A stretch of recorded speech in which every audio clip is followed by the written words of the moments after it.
Bonsoir à tous et merci d'être avec nous ce soir pour ce nouveau Question à venir. Où en est-on de la construction de la communauté de destin qu'appelaient de leur vœu les signataires de l'accord de Nouméa il y a 20 ans déjà? C'est pour répondre à cette question que nous vous proposons deux face-à-face ce soir. En seconde partie d'émission, Roch Wamiton du groupe UCF LNKS et nationaliste et Philippe Gomez de Calédonie Ensemble viendront confronter leur vision de la citoyenneté calédonienne de demain. Mais tout de suite, place à notre premier face-à-face. Virginie Ruffnac, bonsoir. Bonsoir. Vous êtes secrétaire générale du Rassemblement Les Républicains. Et face à vous ce soir, Charles Ouachetine, bonsoir. Bonsoir. Porte-parole du PALICA. Alors avec vous, nous allons voir quels sont les fondamentaux de l'identité ou des identités calédoniennes, quelles sont les valeurs qui nous rassemblent, qui vous séparent. Avant d'ouvrir le débat, je vous propose de faire le point sur les emblèmes du pays. Valérie Genot, bonsoir. Bonsoir Angélique. Alors tout simplement, où en sommes-nous là en 2018 de la recherche des signes identitaires? Eh bien, on peut dire qu'on est vraiment au milieu du gué dans ce dossier. Un chiffre, 3 signes sur 5 ont été adoptés, c'était en 2010 au Congrès. Une loi de pays a défini la devise, terre de parole, terre de partage, le graphisme des billets de banque, mais également un hymne « Soyons unis, devenons frères ». Cette intention de rassemblement correspond d'ailleurs à l'esprit de l'accord de Nouméa. Pour rappel, le texte stipule que des signes identitaires du pays devront être recherchés pour exprimer l'identité kanak et le futur partagé entre tous. Mais une fois cet objectif posé en 1998, eh bien, il a fallu attendre 10 ans pour voir la création d'un comité de pilotage sur les signes identitaires. Un comité donc de pilotage composé de 5 collèges, politiques, coutumiers, communautés, forces vives et experts. Au final, 3 signes identitaires adoptés, dont un hymne qui reste assez méconnu. Et Valérie, cela n'aura échappé à personne. 2 signes majeurs manquent à l'appel, le nom du pays et le drapeau. Oui, alors sur cette question du drapeau et du nom du pays, on s'est finalement éloigné de l'esprit de l'accord de Nouméa. On a fait du surplace. Pas de drapeau commun, pas de prise en compte du concours lancé sur la toile. C'était à la fin des années 90, mais un compromis avec ce moment, la levée des 2 drapeaux, celui du FLNKS et le tricolore. C'était en juillet 2010 au commissariat et la proposition a émané de Pierre Frogier. Aujourd'hui, on a donc sur cette question 2 légitimités juxtaposées. Et sur le nom du pays, on a 2 propositions. Nouvelle-Calédonie d'un côté, Kanaki de l'autre, ou plutôt Kanaki Nouvelle-Calédonie selon les termes du projet FLNKS. Là encore, on est finalement dans une logique de bloc. Et Virginie Ruffnac, Charles Ouachetine, je me permets de vous poser la question puisque moi j'ai mes antisèches. Est-ce que vous connaissez l'un et l'autre les paroles, les premières paroles de l'hymne calédonien « Soyons unis, devenons frères ». Et non, d'ailleurs, nous avons souligné un peu l'ambiguïté, nous avions mis des réserves au Congrès lorsque cet hymne a effectivement été adopté, du fait qu'on a l'impression effectivement aujourd'hui que bon nombre de Calédoniens ne se sont pas appropriés, notamment pour ces questions de parole qui n'étaient pas forcément simples pour l'ensemble de la population calédonienne. Alors, ô terre sacrée de nos ancêtres, lumière éclairant nos vies, ce sont les premiers mots. Charles Ouachetine, au-delà de l'anecdote, est-ce qu'on a raté, entre guillemets, quelque chose avec cet hymne que finalement peu de gens se sont appropriés? Je crois que ce qui manque aujourd'hui, c'est la promotion de ce signe identitaire. C'est vrai qu'à un moment, on a demandé à ce que cet hymne soit enseigné dans nos écoles. Je pense que nos jeunes ont besoin de s'approprier cet hymne. On sait qu'à un moment où donner l'hymne a été, on va dire, scindé en 2 durant les Jeux, notamment qu'on a pu voir ici et là. Donc on a fait du bricolage, alors que l'hymne est quand même le résultat d'un travail en commun. Valérie Genot l'a rappelé, un comité de pilotage qui regroupe une 60aine de personnes, travaille recherche de consensus autour d'un sujet important. Et derrière, pas grand-chose. Et derrière, pas grand-chose. Donc je crois que, puisqu'on est avec vous, on demande là aussi que les médias se saisissent. Les médias avant les politiques. Oui, mais il faut diffuser. Donc il y a les moyens aujourd'hui de communication qui devraient aider à ce que l'hymne soit promu comme il devrait l'être. Alors on l'a vu, pas de drapeau commun pour l'heure. Est-ce que pour vous cette injonction de l'accord de Nouméa de trouver un drapeau commun, et je vous pose la question Virginie Ruffinac en premier, puisque les 2 drapeaux c'était une initiative du Rassemblement, est-ce qu'aujourd'hui cette injonction pour vous est toujours d'actualité, ou est-ce que vous estimez que les 2 drapeaux c'est finalement la solution idéale, entre guillemets, définitive, que l'on devrait conserver? Je pense qu'il faut revenir au rôle de ces signes identitaires pour répondre à votre question. Quel est ce rôle? Et d'ailleurs, Valérie Jonot l'a bien indiqué tout à l'heure. Pour nous, en tous les cas, mais je pense que c'est partagé, c'est d'unir, de rassembler l'ensemble des composantes de la société calédonienne.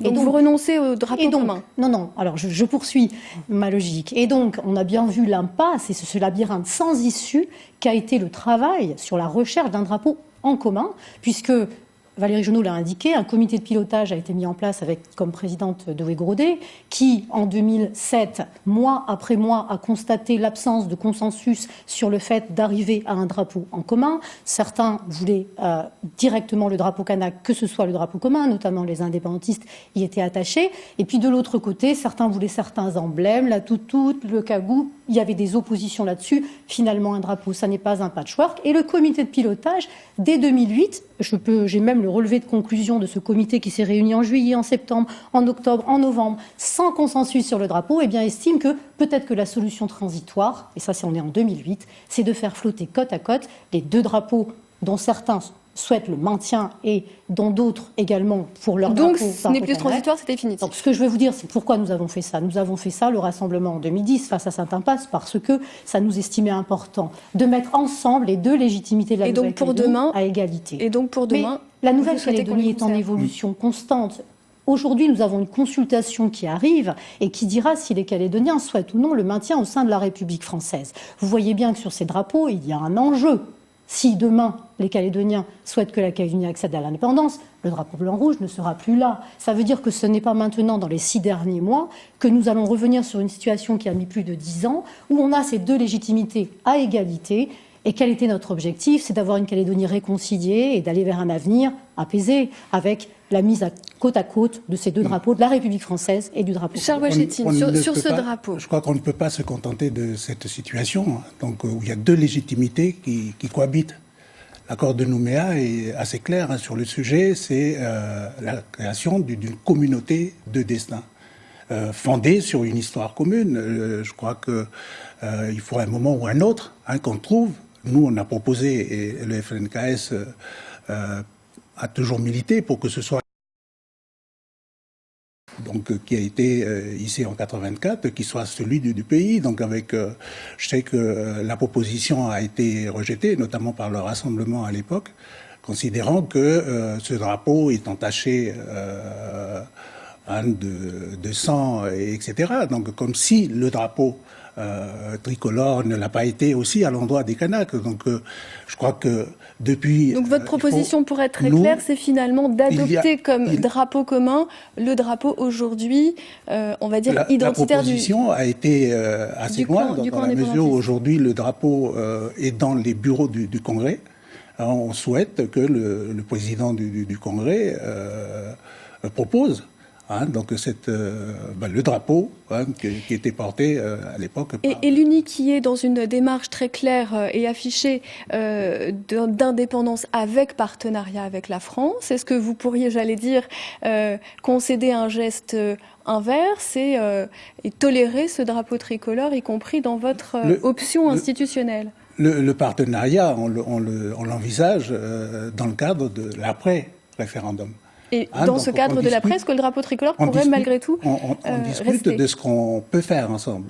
Je crois que ce qui importe pour tout le monde ici, c'est la reconnaissance de l'histoire, que chacun s'approprie l'histoire du pays, et à partir du moment où chacun aura fait le pas l'un vis-à-vis de l'autre, on pourra déboucher sur quelque chose de consenti. Mutuellement. Donc pour nous, la proposition elle est celle-là, mais on est prêt, et on a toujours fait. On a toujours fait des concessions jusqu'ici. On est même prêt à décidé que le nom qui pourrait être proposé au pays, ce serait Kanaki Nouvelle-Calédonie, donc une association donc liée à l'histoire du pays où certains ne veulent pas entendre parler de Kanaki, Nouvelle-Calédonie. Nous on dit pourquoi pas associer les deux noms qui traduiraient l'idée d'une communauté de destin. Virginie Ruffnac, Kanaki Nouvelle-Calédonie, pour vous c'est une main tendue ou c'est inacceptable? Vous voyez bien donc les tenants du débat et vous comprenez pourquoi sur le drapeau nous n'avons pas abouti. Vous imaginez bien que pour le rassemblement, il est bien sûr inacceptable que le signe identitaire et le drapeau du pays, ça soit uniquement le drapeau kanak. Pourquoi? Parce que pour nous, la hiérarchie dans les communautés en Calédonie, c'est l'ennemi du destin commun, c'est l'ennemi de l'unité de la Nouvelle-Calédonie. Ça veut dire que si on met une des communautés sur un piédestal différent des autres, on n'arrivera jamais à créer cette fameuse communauté de destin où justement nous, notre vision des choses, c'est une société partagée, solidaire entre toutes les communautés. Et là, il y a un point idéologique de fond sur l'identité calédonienne. Et sur le nom Kanaki Nouvelle-Calédonie, il faut bien qu'il y en ait un qui passe devant. Est-ce que ça, ce serait... Et non, nous ne sommes pas pour que l'un passe devant. Et puis de toute façon, dans quelques mois, les Calédoniens vont se prononcer sur l'avenir de la Calédonie. On ne peut pas décider d'un tel sujet aujourd'hui, à quelques mois. Virginie Ruffnac, sur ces questions-là, vous nous dites on ne peut pas se prononcer là. Malgré tout, il va y avoir une campagne et ces questions-là vont vous être posées par les Calédoniens, par les militants, votre drapeau, votre nom. Vous allez leur répondre, ce n'est pas le moment. Je vais vous répondre. Aujourd'hui, le rassemblement va être pleinement engagé pour que les Calédoniens se prononcent massivement pour dire non à l'indépendance et pour maintenir la Calédonie au sein de la République française. Sans aborder ces questions-là. Parce que ce résultat sera déterminant sur la suite et le projet de société pour les Calédoniens que nous proposerons à partir du 5 novembre. Nous allons bien sûr donner des éléments et nous connaissons le projet de vision partagée et solidaire que nous souhaitons développer pour la Calédonie au sein du rassemblement. Les deux drapeaux, c'était un signe quand on a levé ces deux drapeaux et que Roch Wamitan, à la province sud en 2010, lors de la levée de ces deux drapeaux, a dit désormais plus aucun de ces deux drapeaux ne descendra. Il y avait quand même des paroles qui Donc on est dans du définitif. Je rappelle simplement, c'est pour l'histoire, que les deux drapeaux, avant que Pierre Frogier ne propose la levée des deux drapeaux en 2010, et c'était d'ailleurs Fillon qui était venu le faire on l'a vu à l'image. Au commissariat, les deux drapeaux flottaient déjà, notamment dans les communes indépendantistes. Pas partout. Pas à Bélep, pas à OVA, quasiment pas dans certaines communes indépendantistes. Ça a été généralisé des communes. Et Chirac lui-même, quand il est venu en 2003,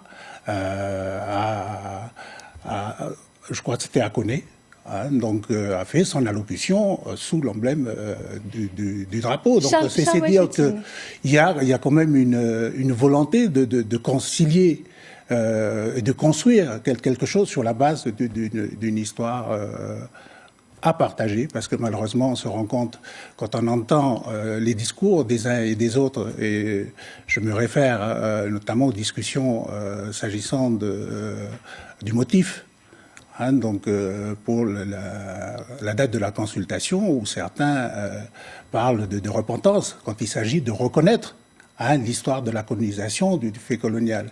Et là, à l'endroit notamment qui s'est opéré à l'endroit du peuple kanak. Nous, on se considère d'abord comme étant un peuple.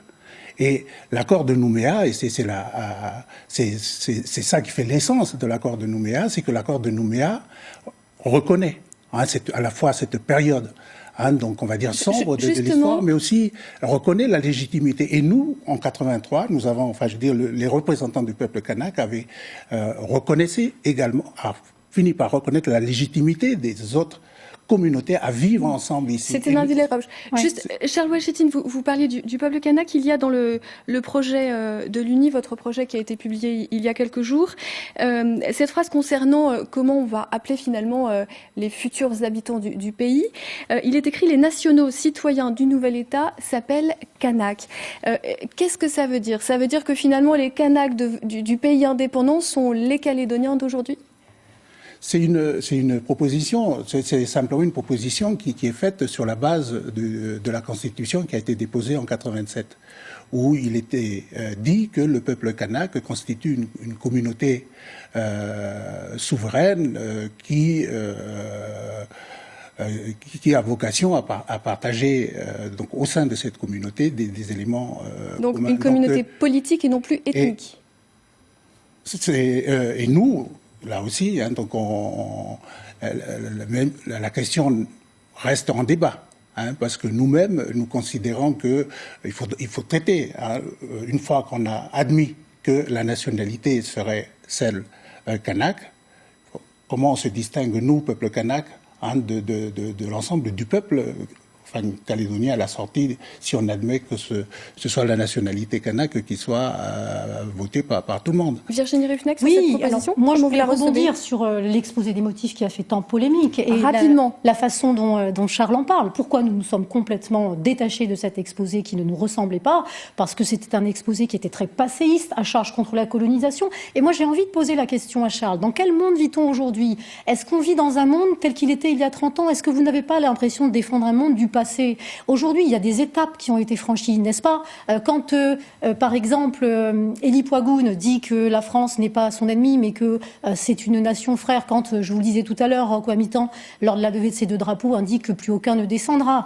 Quand nous avons 2 des 3 provinces qui sont dirigées par les indépendantistes, il y a beaucoup de signes dans la société calédonienne. On ne vous impose pas notre majorité, nous sommes majoritaires. Est-ce qu'il n'y a pas des étapes? Est-ce que vous n'êtes pas en train de défendre finalement un monde du passé et qui n'a plus lieu d'être aujourd'hui, qu'il faut se projeter notamment sur l'identité, vers l'avenir et vers une communauté unie et unie. C'est pas une hiérarchie entre les communautés. Ce qu'on souhaite simplement, c'est que les uns et les autres admettent que la situation où on est rendu est bien le résultat, et nous on le dit, on n'a pas d'état d'âme là-dessus, c'est le résultat des contributions des uns et des autres, et y compris le combat du peuple kanak pour retrouver sa dignité. Aujourd'hui, il y a eu la provincialisation, ça fait partie aussi à la fois des acquis de la provincialisation qui a permis notamment aux Kanaks d'accéder à des leviers de décision qui permettent de se sortir de la situation marginale que la colonisation a produite.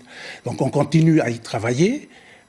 Et vous n'avez pas le sentiment qu'y revenir en permanence empêche d'avancer et d'aller vers de l'avant? Pour rappel, et je pense que ça va éclaircir ce débat, Charles Wachetine. En arrière. Regardez ce qui se passe maintenant en province Nord. Je prends l'exemple de l'usine du Nord. 90% des gens qui travaillent au sein de l'usine, ce sont des ressortissants calédoniens. C'est le peuple calédonien, c'est les citoyens du pays. C'est pas simplement, on n'a pas renfermé. C'est pas simplement les Kanaks qui travaillent, c'est 90% du peuple calédonien qui travaille. Charles Wachetine, j'aimerais vous soumettre ces chiffres-là. C'est un rappel. En 2014, lors du dernier recensement de l'ISEE, l'ISEE a justement posé la question de l'appartenance, du sentiment d'appartenance communautaire. 39% des personnes interrogées, donc des Calédoniens, ont répondu appartenir à la communauté kanak, 27% à la communauté européenne, 9% se sont dit métis, et si j'ose dire, seulement 7% ont instinctivement répondu appartenir à une communauté calédonienne. Charles Wachetine, on est très loin du destin commun. Est-ce que ce 7%, 7,5% n'est pas finalement un indicateur objectif d'une forme d'échec à faire vivre cet accord de Nouméa, à construire cette identité? Le recensement, les résultats, on interroge les gens sur le sentiment d'appartenance. C'est totalement subjectif.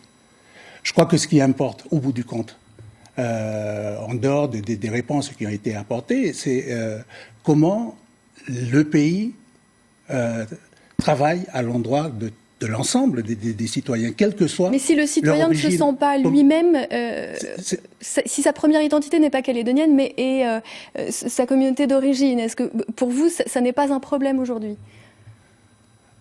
Chacun le dit à son endroit. Moi, avant tout, je vais dire que je suis d'abord kanak. Je suis d'abord kanak et je l'assume comme tel. Maintenant, ceci dit, je vis avec d'autres gens qui ne soient pas kanak. Comment on travaille pour l'émergence d'une communauté, l'émergence d'une citoyenneté? Je crois que c'est le défi qui s'impose à chacun d'entre nous pour que chacun se sorte de ces précarés, de ces périmètres. Et ça, pour ça, je crois que les politiques publiques doivent y travailler. Pour créer justement ce sentiment d'appartenance à un pays, ce sentiment d'appartenance à une communauté, qui est fondée sur une histoire. fondée sur une histoire avec mais que ce soit pas simplement une agrégation de communautés, parallèle. Mais qu'il y ait une fusion des apports des uns et des autres. Par leur culture, etc. quoi. Virginie Ruffnac, est-ce que faire vivre et peut-être animer ce sentiment d'appartenance est aujourd'hui compatible dans les 6 mois qui nous restent avec une campagne référendaire qui a déjà commencé et qui peut avoir un ton parfois un peu rude? Alors vous faites bien de nous le dire à nous, puisque vous savez que nous avons au sein du Rassemblement souhaité... Il y a eu un discours récent de Pierre Froget. Oui, mais parce qu'on il y a le nouvel accord, mais les dernières déclarations de Pierre Froget, c'est plus de compromis, plus de consensus. Non. Les dernières déclarations de Pierre Froget, c'est qu'aujourd'hui, nous avons une consultation qui arrive, qui est pour ou contre l'indépendance, qu'il n'y ait plus question de négocier quoi que ce soit avant cette consultation majeure et avant l'expression des Calédoniens, et qu'en tous les cas, il n'est pas le moment de négocier quoi que ce soit. Il était peut-être le temps avant de faire en sorte que... il veut le consensus au sein du nouveau groupe de discussion, et d'ailleurs, il n'y est revenu qu'à la condition que le groupe de discussion sur l'avenir qui avait été mis en place par le Premier ministre réintègre la notion de consensus au centre même de son fonctionnement.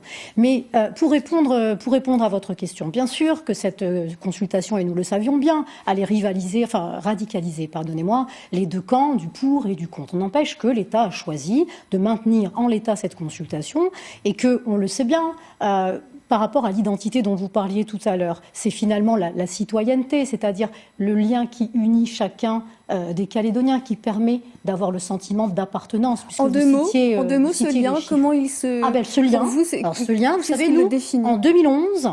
À Bélep, le 24 septembre, Pierre Froget a prononcé à l'occasion de la fête de la citoyenneté un discours dans lequel il a indiqué que ce lien, c'était les valeurs que nous partagions. Ces valeurs, celles évidemment de la République française, mais aussi celles de notre communauté océanienne, européenne, toutes les valeurs qui sont ici, d'humilité, de partage. Et puis, en 2012, Éric Guay fait campagne aux législatives là-dessus, il est démonté par un certain nombre de concurrents sur ce projet-là de partage. Et enfin, je terminerai, en 2013, le Rassemblement tient sa convention de citoyenneté et nous rajoutons des valeurs qui nous semblent importantes, les valeurs de la chrétienté qui ont construit la société calédonienne. On ne dit pas que tout le monde est chrétien en Calédonie, il y a toutes les religions. Donc ces valeurs, c'est ça le ciment qu'il y a entre l'ensemble des individus et qui permet de construire on va laisser une citoyenneté. Charles Ouachetine s'exprimer sur ces valeurs. Le Palika, l'UNI, est clairement très engagé sur la charte, notamment. Sur la charte, je crois que si on veut parler d'avenir,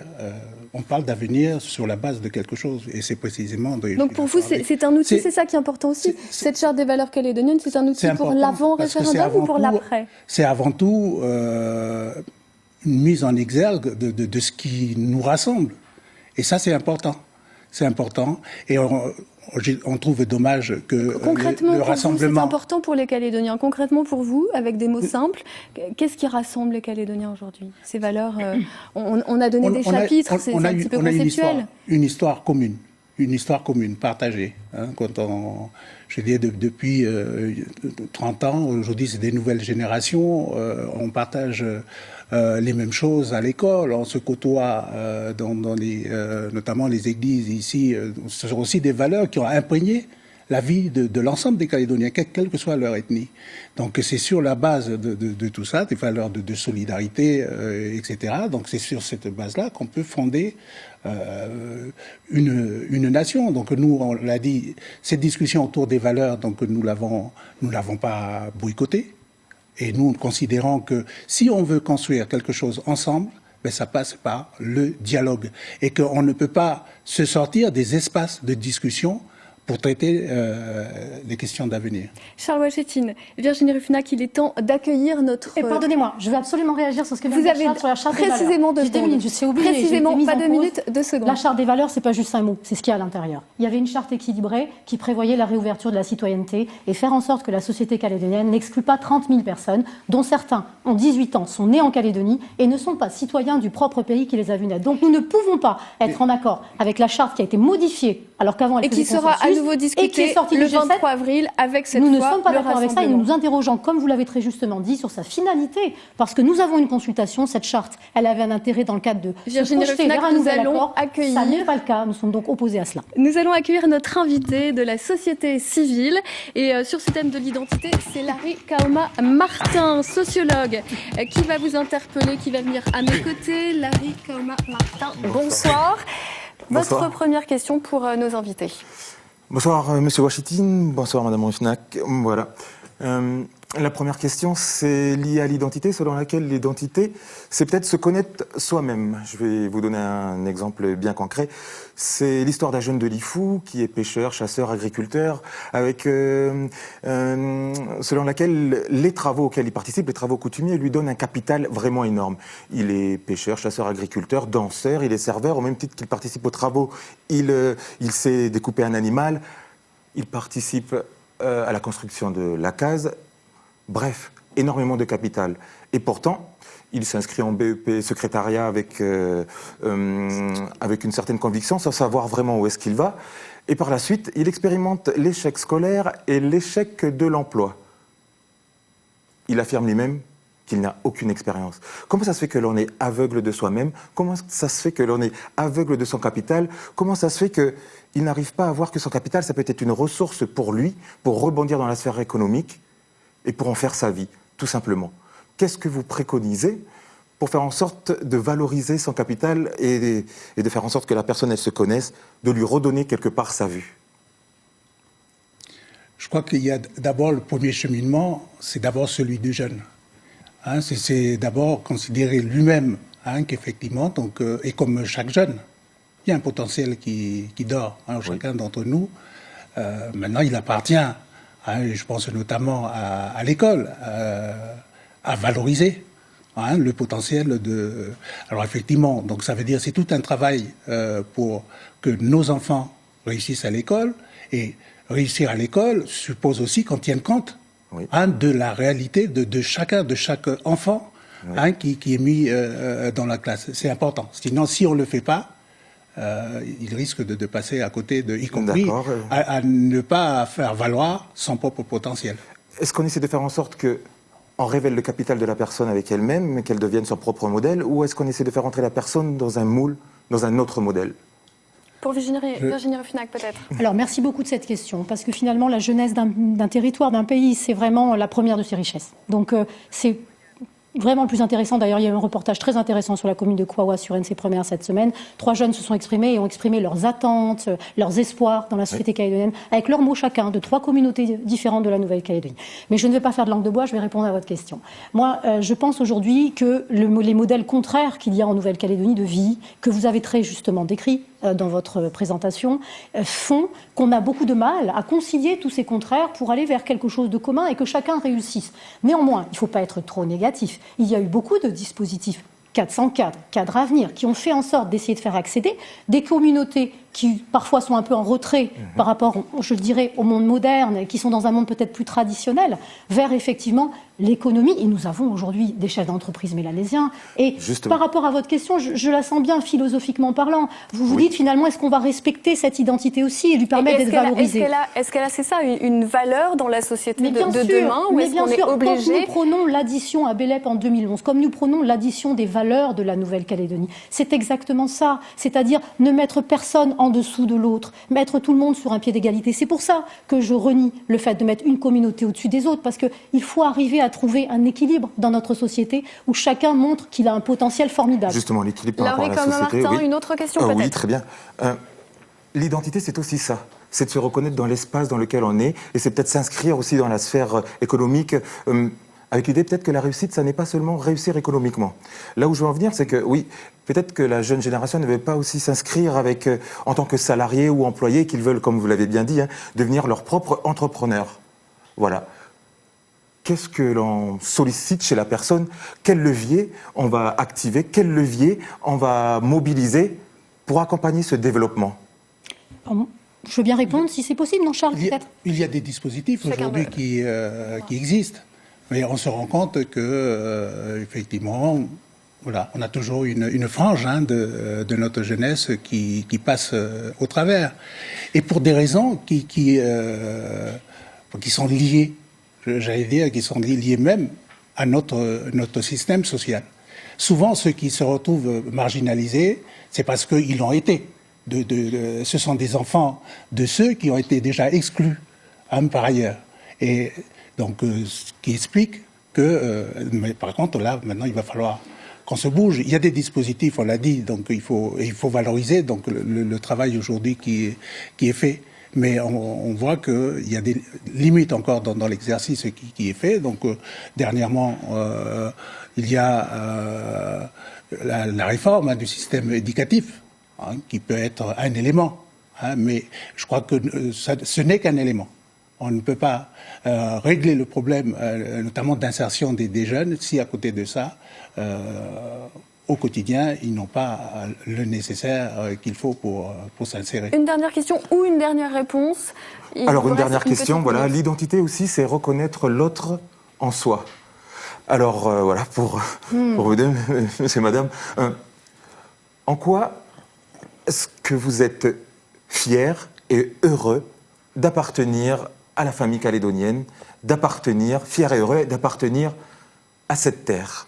Question personnelle et j'allais dire peut-être... Alors, du coup, moi je partage entièrement la reconnaissance de l'autre. Quand on a monté 2 drapeaux, c'était pour dire celui qui est à côté de moi, je le reconnais. Voilà, ce n'était pas, contrairement à ce qu'on a voulu nous dire, pour aller vers l'indépendance, bien au contraire, c'était pour aller tous ensemble et au sein de la République française, nous concernant.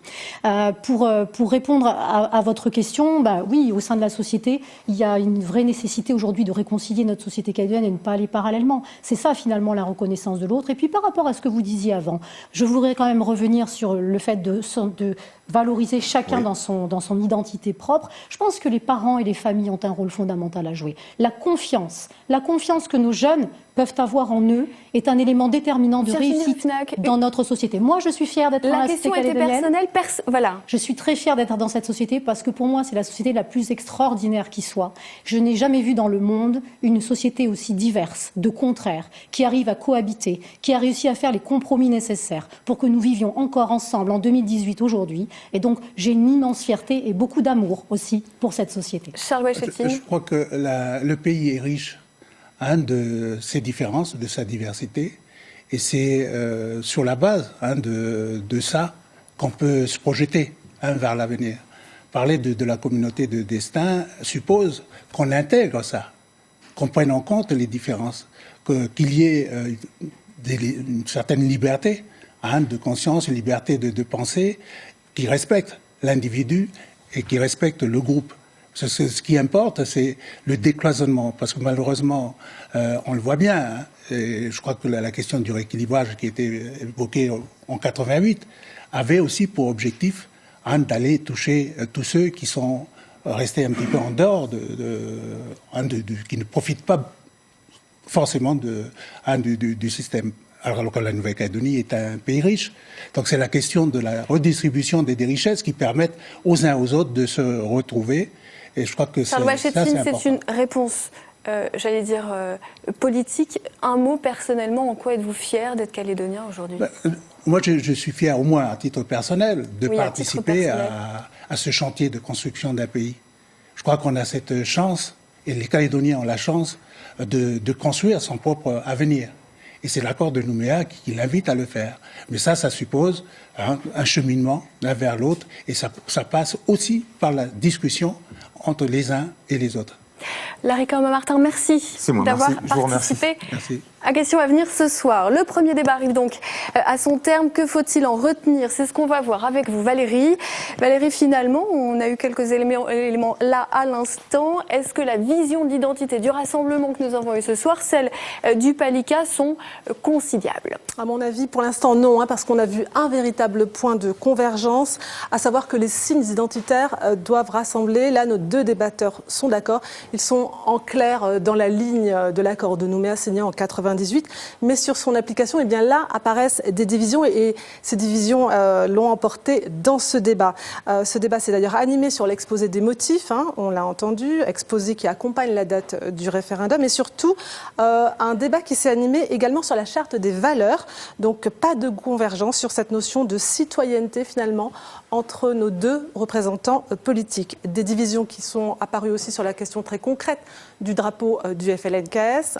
Ce drapeau, donc, c'est une solution transitoire, vous l'avez dit, Virginie Ruffnac. Et de votre côté, Charles Ouachette, vous avez indiqué que ce signe était fait pour durer et qu'il devait devenir l'emblème du pays. Donc on le voit, il y a des fossés finalement sur l'interprétation de ce signe identitaire, de ces signes identitaires. L'identité apparaît comme finalement un concept qui divise. Je suis d'abord kanak, a dit Charles Ouachette, mais tous deux finalement sont fiers et l'ont dit à la fin de ce débat d'appartenir à cette communauté de destin, même si elle reste très difficile à construire.